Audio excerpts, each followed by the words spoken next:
Magandang araw sa inyong lahat mga kababayan. Kumusta na kayo dyan? So nandito pa rin ako ngayon sa aking bukirin. Dito sa aking payag. So ang ginagawa ko ngayon dito mga kababayan ay maglalagay ako ng abono sa mais nga yung maliliit pang mais. Yun po ang linagyan ko ng abono. So hindi ko pa natapos dahil malawak yung lagyan ko ng abono, tapos nag-isa lang ako. So linggo na naman ulit, kasi bukas ay pahinga muna tayo dahil bukas ay araw ng pahinga. So magsisimba muna tayo bukas. So dito ako mga kababayan, at ito yung aking mais. Nung nakaraan ay malaya na ito. Malaya? Malaos. Malaos na, no? Kala ko hindi na magdala ng bunga. Kasi na ano na ito eh, nalaya. So nagdala pa rin ng mga bunga mga kababayan. May bunga pa rin yung ating mga pananim dito. So mataas na, no? Mas mataas pa sa akin. So dito ay ano ito, yellow. So doon sa bago kong tanim ay puti. Nagtatanim din ako ng puti at yellow para kapag saan ang mas mahal, meron tayo jackpot. So ito yung mga pananim ko dito. May mga nagbanay na mga kababayan.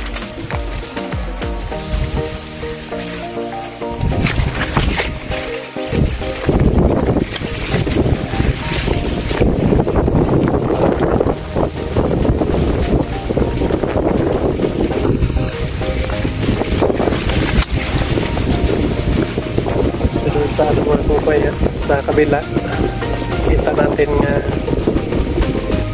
parang ano, wala pang tanim. So yun ay may tanim na doon, pero mabagal lang lumaki kasi ang init kasi dito mga kababayan. Ilang araw na yan, no? Mga buwan na yan, pero ganun pa rin. Hindi rin ako makalagay ng abono kasi walang ulan. So ngayon ay meron ng ulan, saka na ako naglalagay ng abono. So mahirapan tayo pag laging mainit ang panahon at wala tayong tubig. Dito sa lugar ko ay walang tubig dito kasi bukid dito, buntod. So ang tubig nasa baba lang. So mahirap dito kahit laging mainit ang panahon. So mabuti na lang ay hindi natuluyan itong aking mais.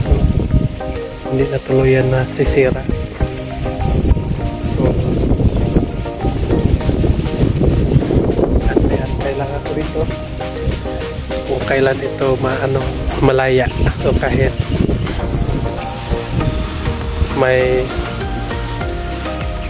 kahit mga kabayan, mainit yung panahon natin yung nakaraan, pero nagdala pa rin ng mga bunga itong ating mga pananim. So maraming salamat po ng ating Panginoon.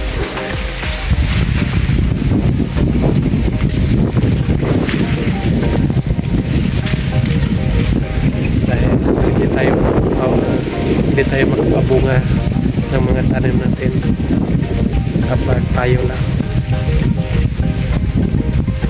So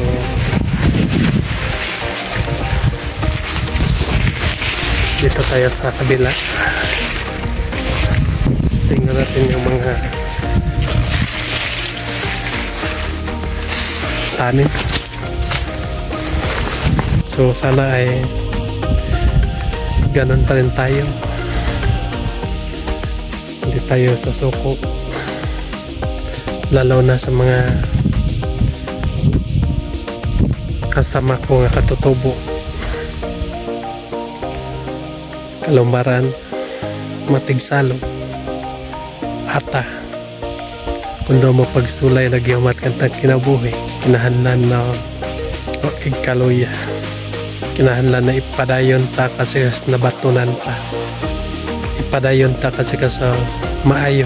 Maopya na naimota. So diyo takonan magkaangkon ta. Kasi sa kinabuhi no maopya. So paningkamot kira gyud tanan. Paningkamot ta lalo na sa mga kabataan nga nag-eskwela pa karon tulad ng sila si Mylene, lahat ng nag-aaral ngayon ng mga katutubo.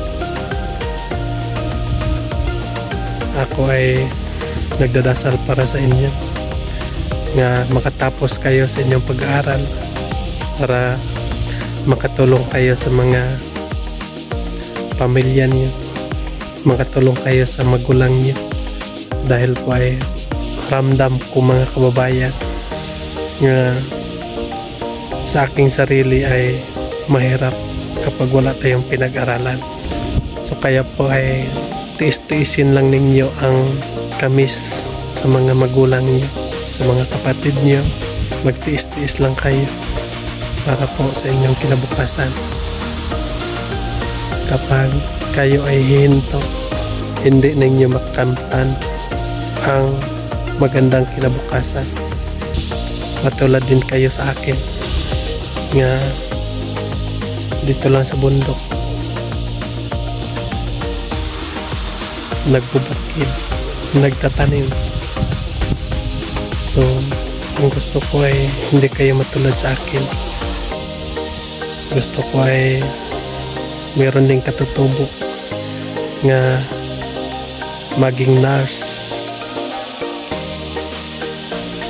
maging maestro, para meron din tayong dungog sa tribong ata. Pero sa ngayon ay meron na naman, pero mas gusto ko yung marami, lalo na sa mga inapa-eskwela ni Sir Paul. Sana ay makatapos kayo lahat at kalimutan muna natin ang mga tibok-tibok ng puso. Mag-aaral muna kayo sa pagkatapos sa pag-aaral, at kung pwede na kayo magturo, magturo na kayo para tulungan pa ninyo yung mga magulang niyo. So kung makatulong na kayo sa mga magulang niyo, okay na, pwede na kayo maghanap ng kaparis ninyo. Ito, kapag wala tayong natapos, magiging ito ang magawa natin, magtatanim kalabasa.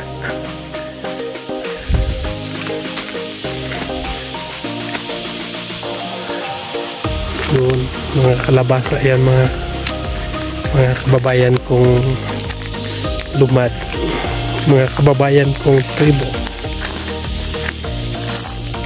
So dito ko nagtanim ako ng kalabasa dito. So bagong isprito doon.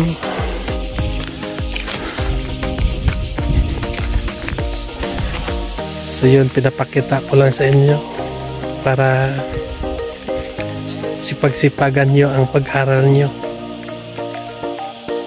Lalo na kayo ay mga babae. Kapag maka-asawa kayo ng hindi masipag magtrabaho, masipag lang paggabi, so naku, mahirap na yan. So mas maganda nga mag-aral kayo ng mabuti. Kapag merong kapag merong mga pagsubok, magdasal lang kayo ng Panginoon kasi siya ang magbigay sa lahat. Kapag may hindi ninyo kaya, ay ipagdasal lang ng Panginoon, kasi ang Panginoon ang maghanap ng tao na makatulong sa iyo. So yun, hindi naman sa ganun nga pinapakita ko sa inyo yung aking mga kalagayan dito ng asa walang natapos ay ito ang ginagawa, magtatanim. Although yung pagtatanim, mga kababayan, ay isang karangalan niya, kasi kapag wala yung magbubukid, kapag wala yung magtatanim, kapag tayo ay pareho-pareho na tayo mga mayaman, wala nang magtatanim ng mga palay, wala nang magtatanim ng mga mais, wala na tayong masuhulan, so gutumin na tayo. So ganon, mga kabayan. So kahit ganito lang, hindi lang natin maliitin ang mga ganito nga trabaho. So yun lang, mga kababayan. Maraming salamat sa inyong lahat. Ako ay uuwi na naman sa bahay. Maraming salamat sa walang sawa na walang panood ng aking mga video. Lagi ang pasalamat ko sa inyo, mga kababayan, dahil nandyan kayo palagi. Nagkasubaybay na aking mga video. So yun lang, mga kababayan.